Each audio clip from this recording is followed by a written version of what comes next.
So, Oram, you help others dealing with toxins in the home or business and specifically concentrating on electromagnetic fields. Overall, in your experience, what's the most common household toxin that you've come across? It depends on what part of the country.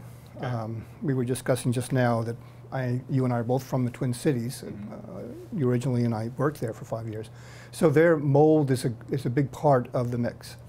And that has to do with the building practices in that part of the country or the cold climates. I actually co-wrote a book called Breathing Walls, with a builder in Texas who used to live in Iowa, so he's familiar with the cold climate, George Swanson. And Breathing Walls, and then Wayne Federer, who lives in Wisconsin, just outside of Minneapolis, where I used to live, is also a co-author.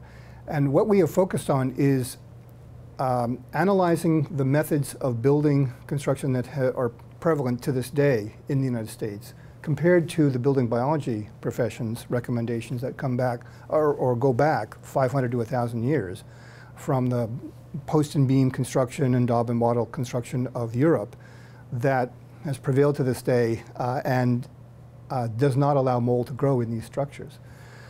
Whereas in the wood frame homes of America with fiberglass insulation and oriented strand board sheathing on the outside and then a vapor barrier, you have the chance for mold to get, or water, moisture in vapor form to get into that wall.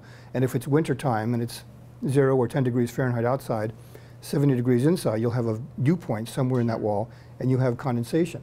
So their solution is to build tight, ventilate right, which means tighten up all the perforations and ways in which that moisture-laden warm air can migrate into the wall. The problem is you never do that fully. It's a great concept on paper, but in reality, it's not possible to do that fully. And so when that moisture gets into that wall, it will condense out, and you'll have an inch or two of standing water in the bottom of that wall, and they don't know what to do about it. So the premise of the book, and this is all based on George's experience as a builder when he was in Iowa himself and now he's in Austin, Texas, is to promote the design and construction of walls that allow that moisture, which is inevitably going to get in there, to dry out within the 36 to 48 hour time period that you have from the onset of the moisture to the point where the mold that grows in that time period gets to the mycelia stage and produces these mold spores that get into the indoor air. So that's why we call it a breathable wall, which doesn't mean that air infiltrates from the outside. We still keep that cold air out, but we allow the moisture to dry out.